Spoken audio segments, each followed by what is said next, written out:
지난 시간에 초대교회 교인들의 생활 모습을 살펴보았는데 그 중에 초대교인들이 보여준 놀라운 특징 중에 하나가 소유에 대한 개념, 이것을 한번 소개를 했습니다.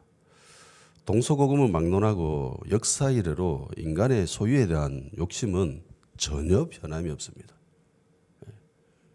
인간이 창조된 이래 지금까지, 아니 세상 끝날까지 인간이 이 소유에 대한 욕심은 변함이 없을 겁니다. 인간이 소유하는 것에 대해서 허용적 자세를 취했던 자본주의, 굉장히 비참한 모습을 보여줬죠. 물론 지금보다 훨씬 더 극단적인 형태의 자본주의 모습이었습니다. 엄청난 피해를 불러일으켰고 그 모습을 본 일부 사람들은 공산주의라는 체제를 만들어내면서 소유하면 안 된다. 소유하니까 이렇게 불행해지잖아. 소유하면 안 돼라고 공산주의를 해결책으로 제시를 했으나 실패했죠. 아주 철저하게 실패했습니다. 인간 그 누구도 이 소유에 대한 해결책을 해결해 주지는 못합니다. 물론 뭐 불교도 무소유에 대한 것들을 이야기하죠. 그래서 사람들이 절에 다니는 중들, 스님들을 존경하는 이유 중에 하나는 이런 것들이죠. 아, 저 사람들은 무소유하는 사람들이야. 그런데 예수 그리스도로 인해서 교회가 탄생이 되어지고 그리스도인들이 보여주는 모습은 인간이 보여주는 이 인간 소유욕에 대한 근원적 문제를 해결해 줄 수 있는 답이 될 수 있습니다. 이 상태에서 초대교회를 이끌어가던 두 사도가 성전에 기도하러 올라갑니다. 오후 3시에 벌어진 일입니다. 유대인들은, 그러니까 예루살렘에 사는 유대인들이라면 하루 3번 예루살렘 성전에 올라가서 기도해야 됩니다. 오전 9시, 12시, 그리고 오후 3시.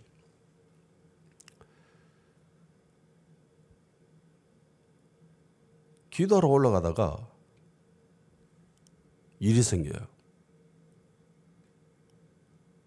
기도하고 난 뒤에 일이 생기는 게 아니라 기도하러 갈 때 대부분 일이 생깁니다. 하나님의 일들이. 우리는 보통 흔히 평소에 가만히 있다가 어떤 문제가 생기면 그리고 기도하러 가죠. 큰일 났다. 기도하러 가자. 이러면서. 그리고 기도하고 난 뒤에 하나님의 일들이 벌어질 것을 기대합니다. 기적이 일어난다든가, 하나님이 개입하시다든가, 상황이 변한다든가 그런 것들을 기도합니다. 아, 내가 기도했으니까 하나님께서 일하실 거야. 근데 성경에 벌어지는 놀라운 일들 대부분은 기도하고 난 뒤에 벌어진 게 아닙니다. 기도하러 갈 때 벌어질 때가 많습니다. 가이사랴의 백부장인 고넬료를 통해서 이제 복음이 이방인에게도 전해지죠. 베드로가 환상을 봅니다. 언제 환상을 본 줄 아세요? 기도하라고 옥상에 올라갔습니다. 옥상에 올라갔는데 가만 생각해보니까 배가 너무 고파. 사람들이 밥 준비하고 있습니다. 밥 준비하는 그거 기다리고 있는 도중에 환상이 임합니다. 기도하고 난 뒤에 일어난 일이 아니에요. 그리고 귀신 들린 여종, 점치는 귀신 들린 여종을 고쳐주는 그 일들 또 사도행전에 벌어지잖아요. 그때도 기도하러 갈 때 벌어진 일입니다. 유대인들은 기도하러 갈 때가 딱 정해져 있습니다. 이게 어디냐면 회당이에요. 예루살렘에 산다면 성전에 가야 되죠. 그리고 성전이 예루살렘에만 있기 때문에 지역에 흩어져 사는 사람들은 기도하러 어디로 가냐면 회당으로 가야 됩니다. 회당은 정치적인 역할도 하고요, 사회적인 기능도 하고요, 교육적인 기능도 하는, 그러니까 이스라엘 사람들의 삶의 중심 역할을 하는 게 회당입니다. 회당이 없으면 어떻게 할까요? 물가로 갑니다. 그래서 점치는 귀신 들린 여종을 치유하는 사건이 벌어질 때 기도하러 물가로 찾아를 갔다고 이야기를 합니다. 가는 도중에 벌어지는 일이에요. 그래서 치료해 주죠. 우리는 흔히 이런 기대를 합니다. 내가 성전에 올라가서 하나님께 열심히 기도해서 성령 충만해지고 난 뒤에 그러면 기적 같은 일들이 일어날 것이더라고 기대합니다. 교회 올라가가 주여 세 번 세게 부르짖고 열심히 발수 치면서 막 땀나게 막 이렇게 몸에 열나고 이래가지고 그래야 뭔가 일이 벌어질 것 같은 그런 기대를 합니다. 보통의 그냥 일반 그리스도인들이었으면 성전 미문에 앉아있는 안전뱅이를 보고 이렇게 반응했을 수도 있습니다. 내가 지금 기도하러 성전에 올라가거든. 기도하고 난 뒤에 치료해 줄 테니까 조금만 기다려라. 기도 열심히 해가 뜨겁게 불 받아가지고 그때 치유해 줄게. 야, 네 40년 동안 일했었잖아. 뭐, 내 기도하러 갔다 온다, 금방 갔다 온다. 뭐 조금 기다려도 되잖아. 보통 이런 태도를 보여야 되는 게 정상입니다. 내 지금 기도 안 해가지고 영빨이 영 시원찮다. 영적 상태가 별로 안 좋다. 내가 기도하고 오면 그때 영적 상태가 괜찮아질 테니까 영빨이 좀 세지니까 그때 기도해 줄게. 근데 베드로와 요한은 그러지 않았어요. 기도하고 난 뒤에 치료해줘도 얼마든지 할 수 있는데 그러지 않았습니다. 심지어 이 두 사도는 치유를 위해서 기도하지도 않았습니다. 성경 어디에도 이 두 사도가 치유를 위해서 기도한 적이 있습니까? 없어요. 그래서 우리는 치유에 대한 이 생각의 틀을 좀 바꿔야 될 필요가 있습니다. 평소에 기도를 해놨죠. 평소에 기도를 해놨고 기도하러 가는데 많은 일들이 벌어집니다. 예수원에 가면은 지켜야 될 규칙이 몇 가지 있어요. 예수원에 사는 사람들은 노동을 해야 됩니다. 거기에 사는 사람들은 반드시 노동을 해야 됩니다. 그리고 침묵 시간을 무조건 지켜야 됩니다. 정해진 침묵 시간이 있습니다. 그 시간을 지켜야 돼요. 그리고 식사에 대해서도 규칙이 있습니다. 다 같이 모여서 그렇게 식사를 해야 되고요. 따로 뭐 반찬 챙겨가거나 이런 거 안 됩니다. 거기서 제공해 주는 것만 그래 먹어야 됩니다.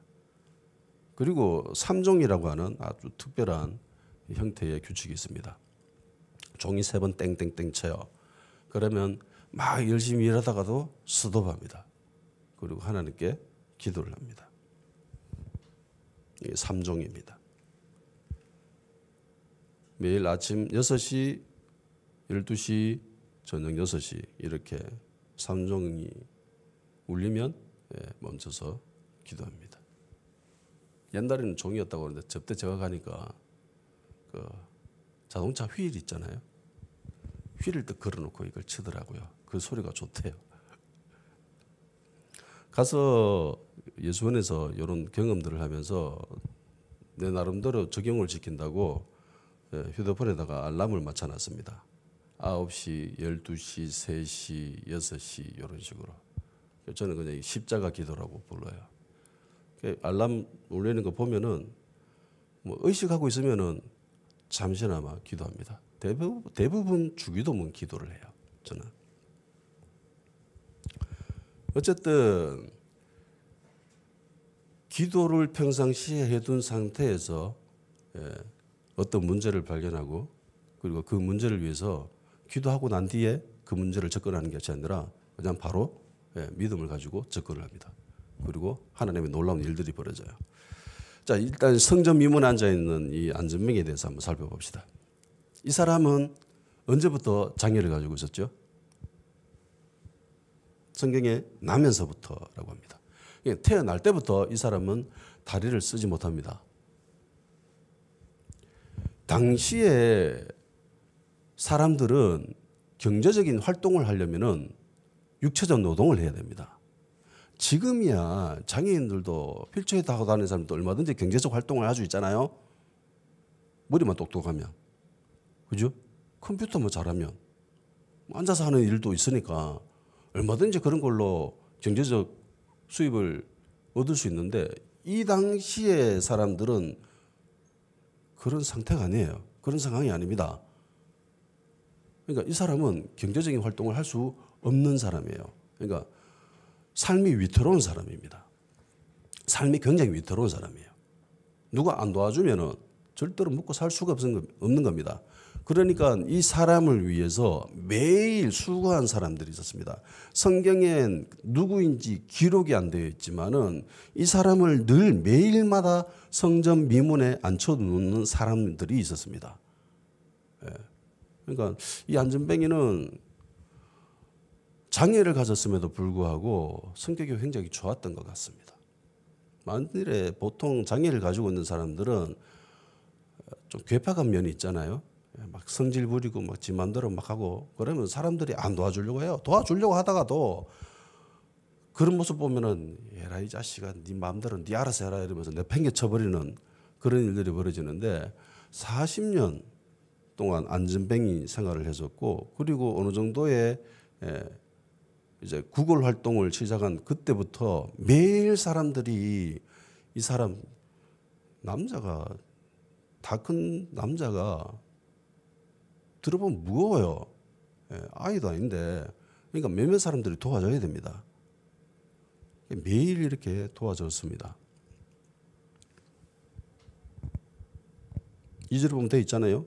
사람들이 메고 오니 한 명이 아니었다라는 거예요. 근데 성경은 이걸 가족이라고도 부르지 않습니다. 만약에 가족이었으면 가족이라고 기록해 줄 수도 있는데 그냥 사람들이라고 했습니다. 지인일 수도 있습니다. 성전 미문에 앉아서 구걸할 수 있는 방법밖에 없는 거예요. 살려면 먹고 살려면. 다행히 도와주는 사람이 있어서 가능했습니다. 매일 도와줬죠. 마음 내킬 때마다 이렇게 한 번씩 도와준 게 아니라 꾸준하게 매일 도와줬습니다. 이 사람도 대단한 사람들인 것 같아요.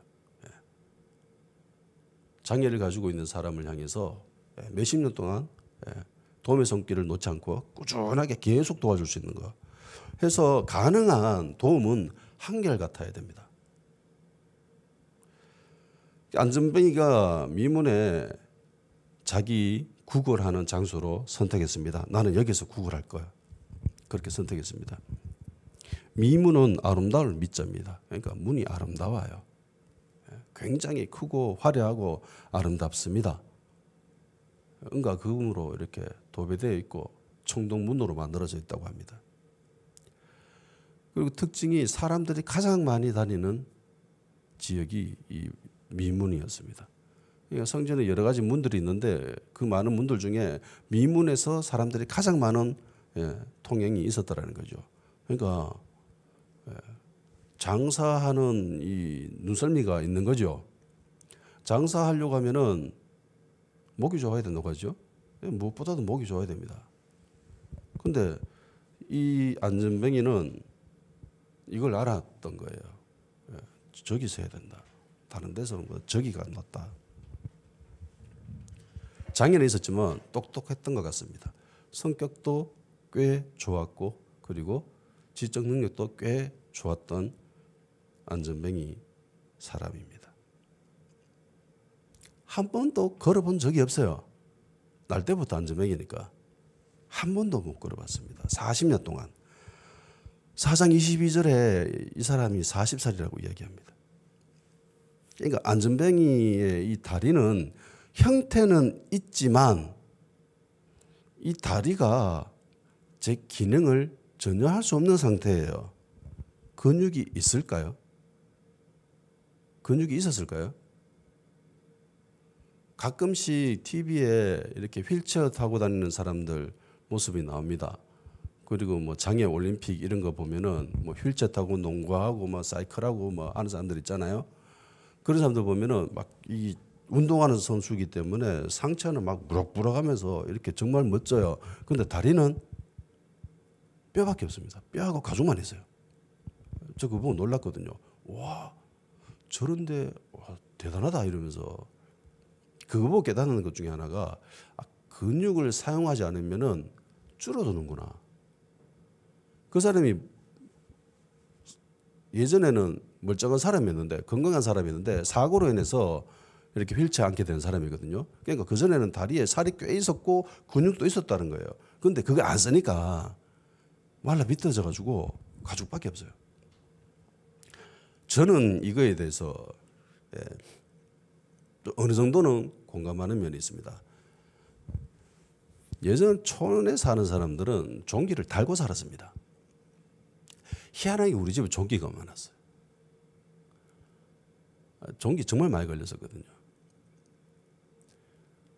한 번은 종기가 엉덩이 한쪽에 오른쪽에 두 개가 동시에 생긴 거예요. 옆에 여기 나고 바로 옆에 나고 여기 막 커지는 그 사이에 삼각형을 이뤄가지고 밑에 또 종기가 생긴 거예요. 그러니까 세 개가 동시에 생긴 겁니다. 지금처럼 뭐 여드름 조그만한 이런 게 아니에요. 당시의 종기는 정말 이게 정말 아팠습니다. 크다란 게 종기가 세 개가 삼각형으로 이루면서 이렇게 커지면서 이 세 개가 모여가지고 더 큰 원을 형성한 거예요. 그러니까 엉덩이 살이 동그랗게 있으면은 종기가 또 위에 이렇게 무덤처럼 큰 무덤처럼 생긴 거예요. 점점 종기는 커지죠. 그러면 다리를 이렇게 펴면은 종기가 이렇게 당기는 겁니다. 이해가 되죠? 너무 아픈 거야. 그래서 다리를 펴지 못하고 구부리고 있었습니다. 계속. 종기가 어느 정도 커졌을 때부터 계속 구부리고 있었어요. 누워 있었죠. 누워가지고 구부려가 한 정확한 기억 안 나는 한 2주 가까이 그래 있었던 것 같아요. 마침 그날 공휴일이라 가지고 가족들이 다 모여서 놀러 간대요. 청송에 큰 형님이 차 끌고 오고 뭐 이래 가지고 뭐 가족들 다 모여 가지고 누나들하고 식구들이 다 놀러 간대. 나는 아파 가지고 누워 있는데 이 사람들은 나를 사람 취급 잘 안 하는 것 같아요. 보통 사람이라면 보고 아프나 병원 가자 이래야 되는데 보고 니는 못 가겠네 여기 있으라 우리끼리 갔다 올게. 그걸 간 거야. 그 모습을 보고 형이 이제 삑 돌은 거예요. 어떻게 저럴 수가 있냐 이러면서 나는 안 간다 이러면서 열받아가 나는 아파가지고 그거 뭐 신경 쓸 것도 없어. 정신 못 차리고 있었거든. 제일 아팠을 때이기 때문에. 형은 열받아가지고 가라 그러면서 내가 시킨다 이러면서 형. 그래 식구들이 다 놀러 가고 난 뒤에 마침 때가 참에 종기가 터졌습니다. 엄청나게 나오죠 고름이. 형이 그 고름을 짜고 다 닦고 그랬어요. 당시에 집이 꽤 컸습니다. 안채가 있었고 바깥채가 있었어요. 형과 저는 그 바깥채에 살고 있었거든. 옛날에 종들이 살고 있었던 방이었는데 이제 시대가 바뀜에 따라서 종이 사라지고 하인들이 사라지고 우리가 그 하인으로 들어간 거죠. 거기서 살고 있었어요. 종기 고름을 다 짜고 나니까 이제 정신 차리면서 이제 배가 너무 고픈 거예요. 밥 먹고 싶다 이러면서 밥 먹으러 가자. 안채까지 가야 돼요. 한 100m 넘거든. 앉아가려고 문을 열고 다리를 탁 디뎠습니다. 나는 걷을 수 있을 거라고 생각했어요. 근데 걷자마자 바로 꼬꾸라졌어요. 지금도 기억이 생생합니다. 발 탁 내딛었는데 오른발을 탁 내딛었는데 이 오른발이 전혀 작용을 안 하는 거야. 그대로 꼬꾸라졌습니다. 그거 보고 난 너무 신기해가지고 막 웃으면서 형 이거 봐라 이러면서 안 움직인다 이러면서 그러면서 기어갔어요. 안채까지. 형은 그 도와주지도 않대. 막 기어갔습니다. 그래서 안채 가서 밥을 먹었던 기억이 있습니다.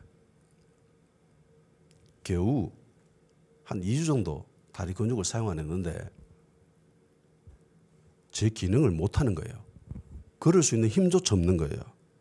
근육이 있었지만은 이 근육을 사용을 안 하니까 약해져요.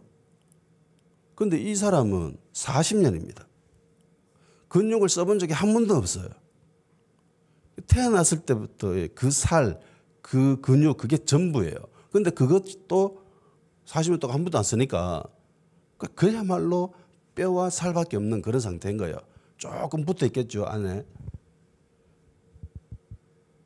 근데 베드로와 요한의 믿음으로 한 이 치유로 인해서 이 사람은 즉시 회복됩니다. 걸었고요. 즉시 힘을 얻어서 걸었고요. 심지어 뛰어다니죠. 뛰어다닙니다. 초자연적인 현상이 현상이 나타난 거예요. 베드로와 요한은 기도하러 성전에 올라가다가 이런 모습을 한 안전뱅이를 발견했습니다. 그리고 동시에 두 사람은 무엇을 느낍니다.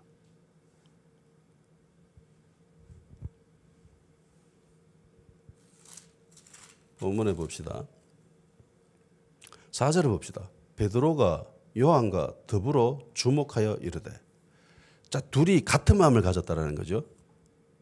둘 다 말은 안 했는데 딱 보고 같은 마음을 딱 가졌다는 겁니다. 저 사람 치유해야 되겠다. 저 사람 고쳐줘야 되겠다. 그 마음을 둘 다 가졌습니다. 그리고 주목해서 봤다는 거죠. 집중해서 봤다는 거예요. 눈여겨서 봤다는 겁니다. 그냥 스쳐 지나갈 수 있는데 어떤 특정한 목적을 가지고 집중해서 봤다는 겁니다. 저 사람 나을 수 있겠다. 낫겠다. 저 사람 고쳐야 되겠다. 그래서 주목해서 우리를 봐라. 그렇게 이야기를 합니다. 그냥 구경한 것이 아니라 저 사람 믿음의 눈으로 바라보면서 말을 했습니다. 두 사람 중에 한 사람만 이런 마음을 가지고 다른 한 사람은 안 되겠는데 이렇게 했다면 어떻게 됐을까요? 저는 힘들었을 거라고 봅니다. 왜냐하면 이 믿음이라고 하는 거는요, 이 전이가 굉장히 빠르게 일어납니다. 금속은 전기가 굉장히 잘 통하죠. 믿음이라는 것도 이 전이가 굉장히 빨리 일어나요. 잘 쉽게 전염이 됩니다. 긍정적인 믿음이든 부정적인 믿음이든 어쨌든 간에 이 믿음이라고 하는 거는요, 전이가 빠릅니다.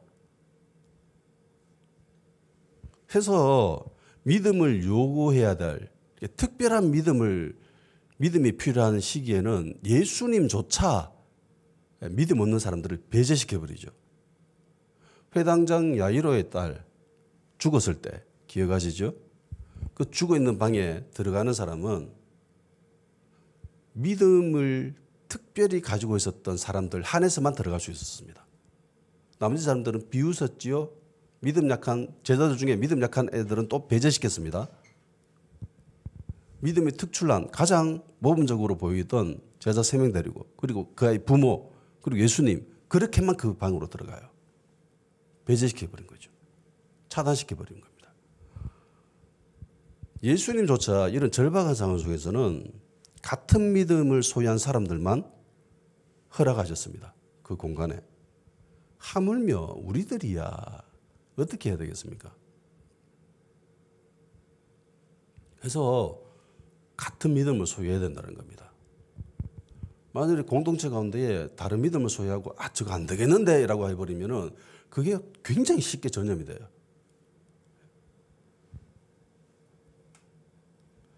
베드로와 요한은 믿음의 눈으로 그 사람을 보았고 그리고 믿음의 말을 하기 시작합니다. 그리고 놀라운 치유가 일어나죠. 자, 이제 치유에 대해서 좀 살펴보려고 합니다. 치유에 관한 놀라운 법칙이 몇 가지가 있습니다. 우선 살펴봐야 될 것은 치유받는 사람에 대해서 살펴보려고 합니다. 흔히 많은 사람들이 치유에 대해서 놓치고 있는 부분이 있습니다. 하나님으로부터 일어나는 치유는 치유받을 당사자의 마음이 어떠함과는 전혀 상관없이 불가항력적으로 거의 강압적으로 강제적으로 일어날 수밖에 없다라고 하는 그릇된 믿음을 가지고 있는 사람들이 있습니다. 야, 하나님이 하신다면은 그 정도는 해야지. 내가 믿음이 없어가지고 막 이러고 있다 할지라도 하나님이 하시는 일이라면은 강제적으로 그렇게 해가지고 치유가 일어나야 될 거야 라고 하는 그런 선입견을 가지고 있다는 겁니다. 치유의 강산에 나타나가지고 치유에 대해서 별 생각도 없는데 치유가 일어날 것이라고 하는 그런 생각. 그 정도 돼야 하나님 하시는 일이라고 인정할 만하지 않나 라고 하는 사람들이 가지는 그런 생각들. 이게 잘못됐다는 겁니다. 근데 매우 잘못됐습니다. 우리의 모든 판단의 근거는 성경입니다. 아멘이죠. 우리의 삶의 경험들이 아니죠. 전해 들은 것들이 아닙니다. 우리의 모든 판단의 근거는 성경입니다. 하나님의 말씀입니다. 성경을 봅시다. 성경 그 어디에도 이런 케이스를 찾아본 적 있습니까? 자기는 치유받고 싶지 않는데 하나님 강제적으로 막 치유하시는 그런 것들 본 적 있나요? 성경에 그런 기록이 없습니다. 오히려 그 반대의 기록이 훨씬 더 많죠. 반대의 증거들은 차고 넘칩니다. 주님을 믿는 믿음이 크면 클수록 치유는 강력하게 일어납니다. 주님을 믿는 믿음이 약할수록 역시 결과도 약해질 수밖에 없는 거예요. 혈류병 여인 포기할 수밖에 없는 상황이었죠. 그런데 이 여인은 포기하지 않습니다. 많은 장애물이 있었지만은 그 장애물도 다 뛰어넘어가면서 저 옷자락만 만져도 나는 나을 거야 라고 하는 믿음을 가졌습니다. 그리고 예수님은 그 여인을 향해서 이렇게 말합니다. 예수께서 돌이켜 그를 보시며 이르시되 딸아 안심하라 네 믿음이 너를 구원하였다 하시니 여자가 그 즉시 구원을 받으니라. 예수님의 능력으로 혈류병 여인이 나은 게 아니죠. 예수님을 만진 사람들이 그때 많았습니다. 서로 밀치고 막 이러면서 사람들이 너무 많아가 마치 뭐 연예인이 공항에 지나갈 때 막 사람들이 그거 구경하라고 다 모여들죠. 만일에 보디가드가 없으면은 막 이리 치고 저리 치고 그럴 거예요. 예수님이 딱 그런 상황이었습니다. 근데 그 많은 사람들 중에 많은 사람들이 예수님을 만졌지만은 특정한 목적을 가지고 만진 사람은 이 여인 한 사람밖에 없어요. 이 여인 한 사람만 내가 저걸 만지면은 저 옷자락만 만져도 난 나을 거야 라고 하는 믿음을 가졌습니다. 그리고 예수님은 그 믿음에 반응하시죠. 누가 만졌다. 내 능력이 나갔다. 누가 치유받았다. 이걸 알았던 거예요. 이걸 깨달았던 겁니다. 수많은 사람들이 예수님을 만졌지만 그들에게는 치유가 일어나지 않았습니다. 이 말은 다르게 해석하면은 치유의 근거는 치유받을 당사자에 있다는 겁니다. 핵심 키는 하나님은 영원 불변하십니다. 아멘이죠. 예수님 역시 동일합니다. 예수님 역시 예수님이 치유할 상태가 되었을까 아니면 치유할 수 있는 상태가 좀 부족할까 뭐 그런 게 있나요? 없잖아요. 예수님은 늘 한결같은 상태를 유지하고 계십니다. 언제나 우리를 구원할 수 있는 상태예요. 하나님도 그렇죠. 그런데 문제는 우리인 거예요. 내가 믿음으로 그걸 만지느냐 못 만지느냐 거기에 달려있다는 겁니다. 이 여인뿐입니까? 사마리아 여인도 어떻습니까? 자기 딸이 아파요. 예수님한테 도움을 요청합니다. 그런데 예수님 냉정하게 거절하죠. 내 아들 딸에게 주려고 왔지 걔한테 주려고 한 게 아니야. 그냥 걔 취급을 해버립니다. 그런데 이 여인은 걔 취급 받아도 좋으니 그 걔도 주인상에 떨어지는 부스러기는 먹잖아요. 그거라도 주세요. 그렇게 이야기를 합니다. 그러니까 예수님께서 말씀하시죠. 이에 예수께서 대답하여 이르시되 여자여 네 믿음이 크도다. 네 소원대로 되리라 하시니 그때부터 그의 딸이 나으니라.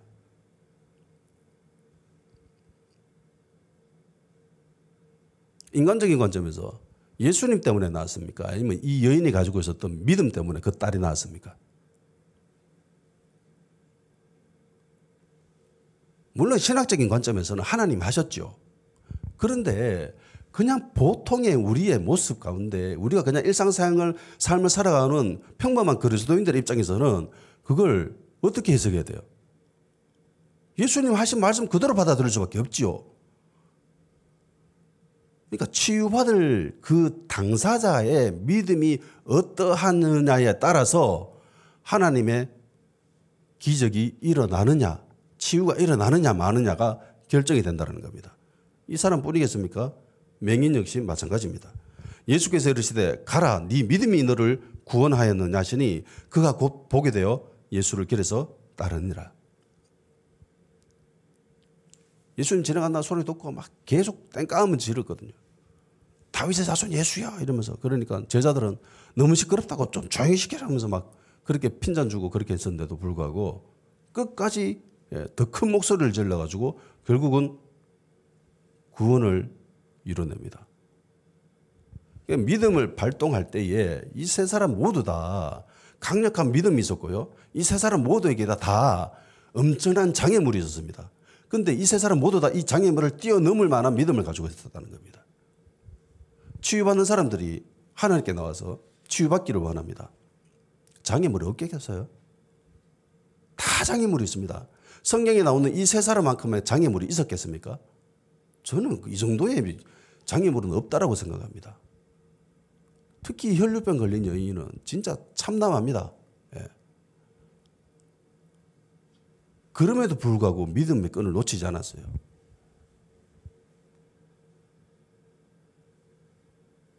치유받기를 강력히 원했고 어떤 장애물이 있다 할지라도 예수님으로부터 치유받고야 말겠다라고 하는 그런 믿음을 소유했습니다. 그리고 그 믿음이 구원받게 한 겁니다. 반대 케이스도 있죠.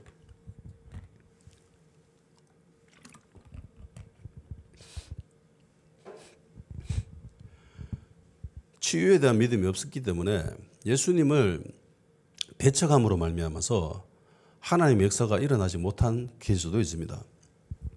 그게 예수님의 고향인 나사렛에서 일어난 일입니다.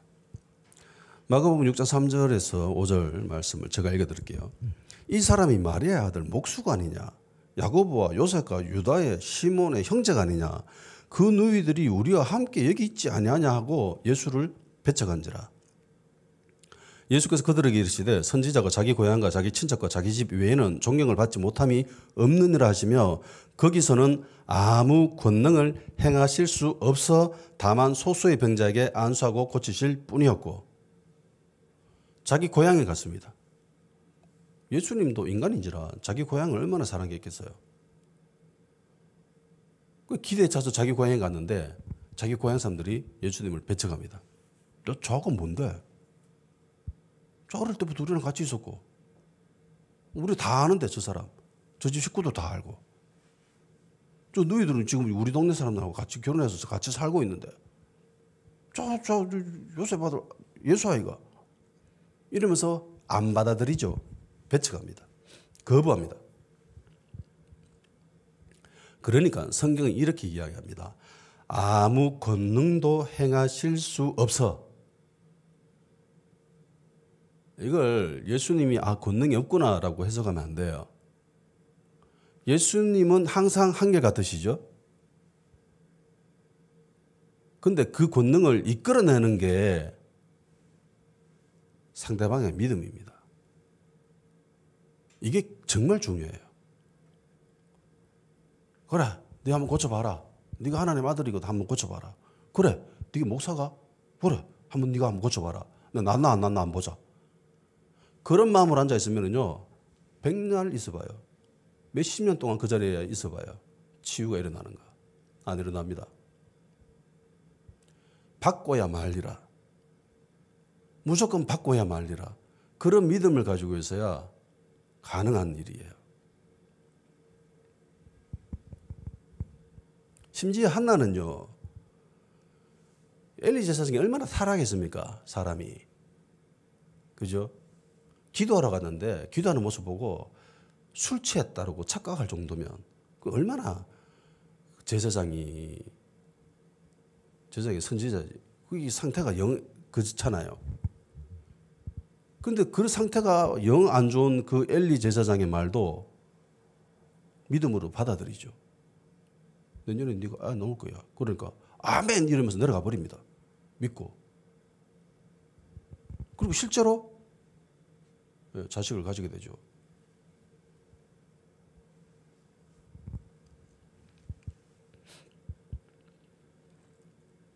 치유에 있어서 하나님 입장에서는 불완전한 모습이 전혀 없습니다. 하나님 입장에서는 준비해야 될 것도 전혀 없습니다. 하나님은 늘 완전한 상태이십니다. 언제든지 가능한 상태예요. 문제는 우리에게 있다는 겁니다. 그러니까 치유받을 대상자가 중요합니다. 내가 믿음이 있는가 없는가 이것부터 먼저 점검해야 돼요. 내가 치유받을 자격이 되는가 안 되는가 그걸 점검해야 됩니다. 받고야 말리라.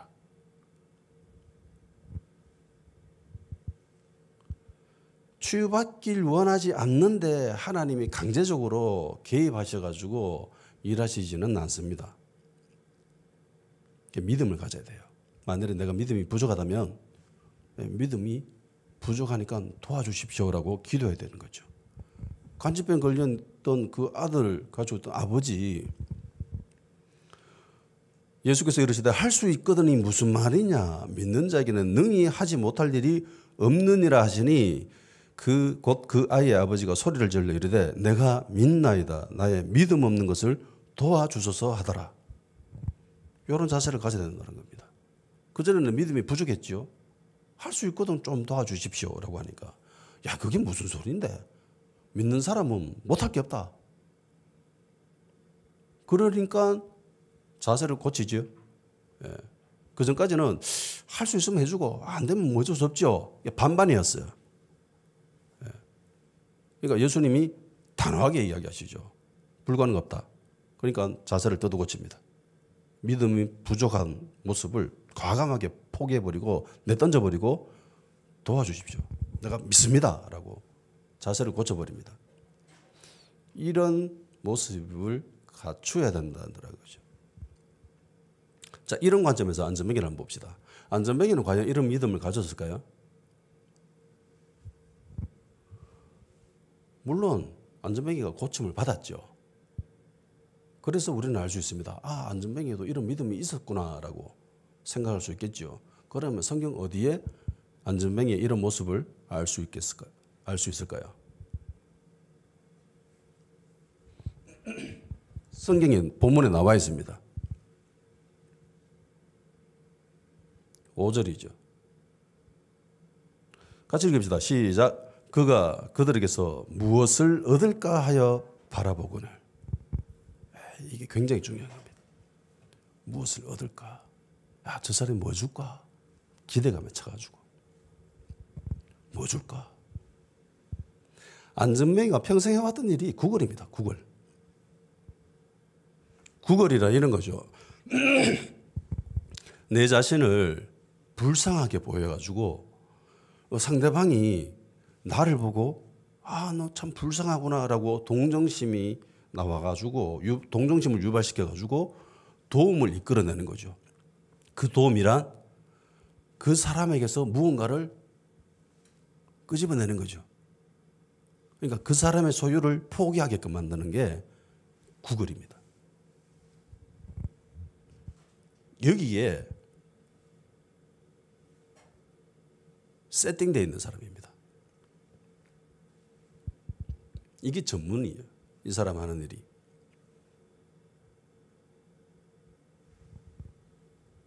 무언가를 얻는 데 대해서는 탁월한 능력을 가지고 있는 사람입니다. 본능적으로 알아요. 40년 동안 안전뱅이였고 물론 40년 전부를 구걸 생활을 한 건 아니지만 그래도 몇십 년 동안 했겠죠. 미뤄 짐작해 보건대. 몇십 년 동안 사람들로부터 무엇을 얻어내는 데는 탁월한 능력을 보였습니다. 그렇기 때문에 사람들도 도와준 거예요. 와, 니 참 잘하네. 맨날 도와줬는데 맨날 이거 꽝치고 막 일주일 중에 막 이틀만 도 먹고 5일은 꽝치고 이러면은 도와주는 사람 입장에서도 이게 도와줄 맛이 잘 안 나요. 제가 생각해 볼 때 이 사람은 굉장히 똑똑한 사람이고 인성도 좋았고요. 그리고 능력도 있는 사람입니다. 잘 얻어내요. 예. 그런 사람들 있잖아요. 이상하게 저 사람만 보면 뭔가 도와주고 싶은 그런 마음을 가지게 하는 만드는 그런 사람들. 예.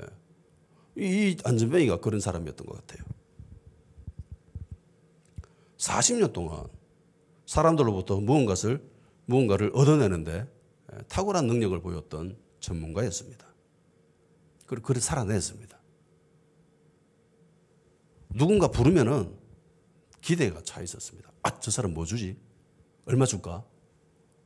그런 갈급함이 있었습니다. 간절함이 있었죠. 기대감이 있었습니다.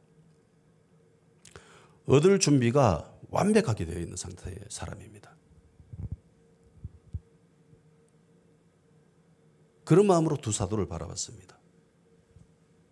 그리고 이번에도 안전뱅이는 주는 것을 모조리 다 받아내죠. 완벽하게 받아냅니다. 두 사도가 주는 것을 의심 없이 완벽하게 받아냅니다. 그러니까 이 안전뱅이는 치유에 대한 믿음이 있었던 겁니다.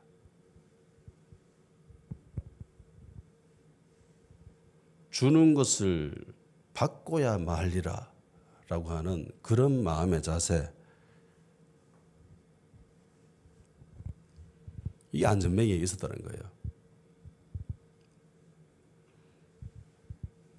만약에 이 안전뱅이가 아니 뭐 돈도 아닌데 뭐 그런 걸 주냐 이러면서 거부했으면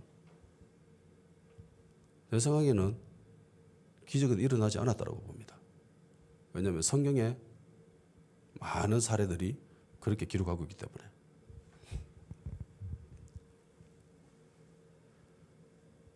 그 전에 먼저 선언돼야 될 것이 있습니다. 그게 뭐냐면은 치유에 대한 믿음을 가져야 된다는 겁니다. 치유에 대한 믿음을 가지기 전에 먼저 선언돼야 될 것이 있는데 그게 치유 그 자체에 대한 생각입니다. 어떤 이들은 치유에 대해서 굉장히 회의적으로 보는 사람들이 있어요. 과연 고침받는 게 하나님의 뜻일까? 아닐까라고 하는. 저 예전에 몇 번 소개해드렸죠. 한 집사님, 자기 아들이 불치병에 걸렸어요. 치유를 위해서 몇 번 기도를 했는데 안 된대. 그러면서 나중에는 저한테 이렇게 이야기하시더라고. 과연 내 아이가 치유받는 게 하나님의 뜻인지 아닌지 좀 고민을 합니다. 그러니까 시간이 너무 지나고 이러니까 아예 이제 손 놔버린 거예요. 제가 볼 때. 포기하신 거예요. 치유받는 게 하나님의 뜻일까요? 아닐까요?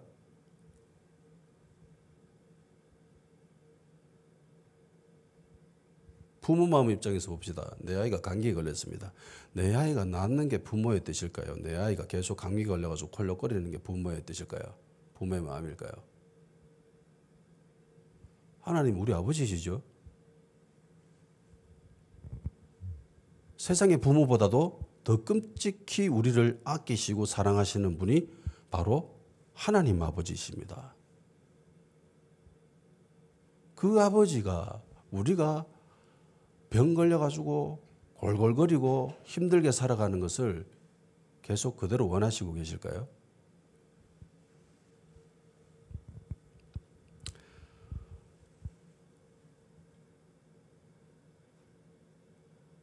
어떤 사람들은 치유에 대해서 굉장히 회의적으로 보면서 저건 하나님의 뜻이 아닐 수 있어 라고 이야기하는 사람들도 있습니다. 해보니까 안 되니까. 믿음을 가지고 몇 번 도전해봤는데 잘 안 되니까 그런 소리를 하는 거죠. 근데요, 진리는 우리의 경험이 있지 않습니다. 세상이 이야기하는 것이 진리가 아니죠.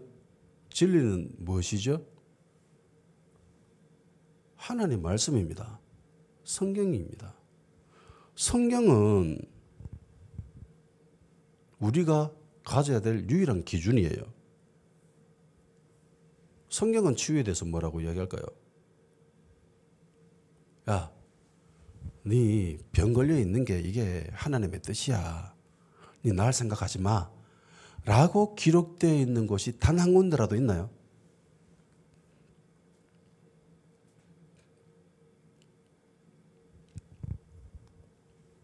성경 그 어디에도 야 네가 병 걸려 있는 게 그게 하나님의 뜻이야라고 이야기하는 곳이 없습니다. 물론 내가 이렇게 얘기하면은 반박하는 사람들, 성경 좀 아는 사람들은 반박하면서 이렇게 얘기하죠. 그럼 목사님 욥은 뭡니까? 라고 이야기하는 사람들도 있을 겁니다. 욥을 예로 들면서 병 걸려 있는 것도 하나님의 뜻이다 라고 이야기하는 사람들도 있을 수 있습니다. 그렇죠? 욥도 병 걸렸죠. 그리고 하나님의 간섭도 있었죠. 그런데 병 걸리게 한 것이 하나님이에요? 아니면 마귀예요? 하나님 주권 하에서 마귀가 한 짓이지요. 그래, 네 할 때만 한번 해봐. 그래서 하나님이 허용해 줘가지고 마귀가 얼카니라고 가가지고 다 죽이고 없애고 병 걸리게 하고 이렇게 한 거잖아요. 그런데 병 걸려 있는 그 상태로 영원토록 사는 게 하나님의 계획하심이었습니까? 테스트 중에 일어난 일입니다. 그죠? 욥이 과연 제대로 된 믿음을 가지고 있나 아니냐라고 하는 그 테스트 도중에 일어난 일이에요. 그리고 테스트가 온전히 끝났을 때 욥이 어떻게 됩니까? 그 결과가 하나님의 뜻을 말해주는 거죠. 나중에 어떻게 됐어요? 욥이 그전보다 훨씬 더 부유하게 되죠. 건강도 회복하고. 그게 하나님의 뜻이었던 거예요. 병 걸려있는 상태로 영원토록 지속되는 게 그게 하나님의 뜻이 아니라는 겁니다. 그러니까 치유가 하나님의 뜻이 아니다라고 하는 그런 헛소리는 그만해야 됩니다. 그건 말도 안 되는 소리예요. 만일에 치유가 하나님의 뜻이 아닐 수 있습니다라고 하는 이런 말을 하게 되면은 치유하는 사람들이 온전한 믿음을 가질 수 있겠습니까? 혈류병 걸린 여인이 온전한 믿음을 발휘할 수 있겠어요? 아니죠. 치유를 위해서 기도하면은 이게 곧 뭐는 소리입니까? 하나님의 뜻을 거역하는 거잖아요. 하나님의 계획을 반대하는 행위잖아요. 어떻게 할 수 있겠어요? 어떻게 믿음을 가질 수 있겠어요? 전혀 안 되는 거예요. 그런 헛소리를 하면 안 돼요. 성경이 이야기하고 있는 것만 이야기해야 됩니다. 아멘? 그런데 더 심각한 질문이 있습니다. 그게 뭐냐면은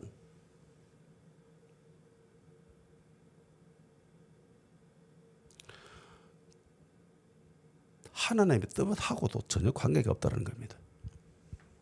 하나님의 뜻하고도 전혀 관계가 없어요.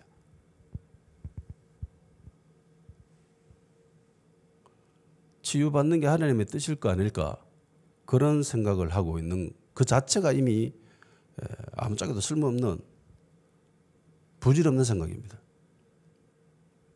왠 줄 아세요? 저희 모든 판단의 근거는 성경에 있습니다. 성경은 치유가 하나님의 뜻이면 이루어지고 하나님의 뜻이 아니면 이루어지지 않는다라고 합니까? 물론 그런 비슷한 유의 것들이 있습니다. 그런데 그거는요, 인간에 이렇게 벌어지는 그 불행한 일, 마귀가 한 일에 대해서 이야기하는 게 아니라 하나님의 뜻을 낳고 난 뒤에 하나님의 길을 선택할 때에 이 길인가라고 판단해야 될, 선택해야 될 그런 기로에 있을 때 있잖아요. 그때 묻는 게 하나님의 뜻입니다. 내가 선교를 가야 되는데 하나님, 내가 저 나라로 갈까요? 아니면 이 나라로 갈까요? 하나님의 뜻은 어디에 있습니까? 이렇게 질문할 때에 그때 하나님의 뜻이 필요하다는 겁니다. 그런 기도에 하나님의 뜻을 묻는 거지 치유에 있어서는 하나님의 뜻을 묻는 게 아니에요. 이거 그냥 하는 거예요. 왜? 이건 무조건 하나님이 하시는 거니까. 기도에 관해서 예수님이 하신 많은 말씀들이 있습니다. 야, 너희들은 이렇게 기도해야 돼. 이렇게 기도해야 돼. 라고 한 말씀들이 있습니다. 그 기도의 법칙에 보면은요, 증거대로 차고 넘칩니다. 제가 읽어드릴게요. 마태복음 18장 18절. 진실로 너희에게 이르노니 무엇이든지 너희가 땅에서 매면 하늘에서도 매일 것이요 무엇이든지 땅에서 풀면 하늘에서도 풀리리라. 마태복음 21장 22절. 너희가 기도할 때 무엇이든지 믿고 구하는 것은 다 받으리라 하시니라. 마가복음 11장 24절. 그러므로 내가 너희에게 말하노니 무엇이든지 기도하고 구하는 것은 받은 줄로 믿으라. 그리하면 너희에게 그대로 되리라. 요한복음 14장 14절. 내 이름으로 무엇이든지 내게 구하면 내가 행하리라. 요한복음 15장 7절. 너희가 내 안에 거하고 내 말이 너희 안에 거하면 무엇이든지 원하는 대로 구하라. 그리하면 이루리라. 요한복음 16장 23절. 그날에는 너희가 아무것도 내게 묻지 아니하리라. 내가 진실로 진실로 너희에게 이르노니 너희가 무엇이든지 아버지께 구하는 것은 내 이름으로 주시리라. 아멘. 기도에 관해서 예수님 하신 말씀은 단순합니다. 기도에 대법칙이 있습니다. 그게 뭐냐면 구하면 받는다. 이거예요. 구하면 받는다. 아멘? 더 집어넣읍시다. 무엇을 구해야 돼요? 무엇이든지.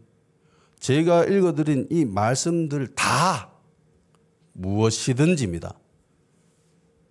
무엇이든지. 무엇이든지예요. Everything. 아무거나 다. 아무거나 다. 누구 입장에서 무엇이든지일까요? 내 입장에서입니다. 기도하는 기도자의 입장에 있어서 무엇이든지 구할 수 있는 거예요. 아멘? 더 놀라운 사실을 이야기해 드릴까요? 심지어 그것이 하나님의 뜻과 거역되는 거라 할지라도 반대되는 일이라 할지라도 구하면 받습니다. 이거 굉장히 충격적인 사실이에요. 그런데 이것도 사실입니다. 예를 들어 볼게요. 광야에서 광야 생활하고 있었던 이스라엘 백성들이 고기가 먹고 싶었습니다. 고기 먹는 게 하나님의 뜻이었습니까? 아니었습니까? 만나로 만족해야 되죠. 만나로 만족해야 되는데 이 사람들이 애굽의 시절을 기억하면서 야 그때는 우리 고기 먹고 살았는데 지금 고기도 없다 이러면서 막 웁니다. 고기 먹고 싶어서. 고기 먹는 게 이게 하나님의 뜻이 아님에도 불구하고 백성들이 그렇게 요구하니까 하나님이 허용해 주죠. 들어줍니다. 그리고 고기를 먹죠. 기도 응답을 받습니다. 기도 응답에 대한 책임은 그 사람이 집니다. 그거하고는 별개의 문제인 거예요. 이해되십니까? 기도하면 무조건 받습니다. 이게 일반적인 원칙입니다. 심지어 그것이 하나님 계획과 반대되는 일이라 할지라도 기도하면 받습니다. 그러니까 많은 사람들이 착각하는 게 그거예요. 내가 기도해가지고 하나님으로부터 받았으니까 이건 하나님의 뜻일 거야. 하나님의 계획하심일 거야. 하나님의 마음일 거야. 라고 하는 사람들이 있습니다. 그거 조심해야 됩니다. 아닐 수 있어요. 기도하면 정말 간절하게 기도하면 받습니다. 그것뿐이에요. 이스라엘 백성들이 왕을 세우는 것이 하나님의 뜻이에요? 아니에요? 아니었습니다. 그런데 계속 요구하죠. 우리에게도 왕이 필요하다. 그러니까 하나님이 어떻게 하세요? 허용해 주죠. 책임은 져야 되는 거예요. 그것뿐이에요. 거짓 선지자 이스라엘 백성들 광야에서 탈출해가지고 광야에 떠도는 그 이스라엘 백성들 축복해 주라고 했습니다. 그런데 이방 왕이 와가지고 꼬십니다. 야, 저주해주면 내가 돈 엄청나게 찔러줄게 이러면서 그러니까 그거 혹해가지고 가지요. 하나님 가지 마라 했는데 또 기도합니다. 그러니까 하나님 뭐라고 합니까? 가라. 허용해 줍니다. 그런데 그 책임은 그 당사가 지죠.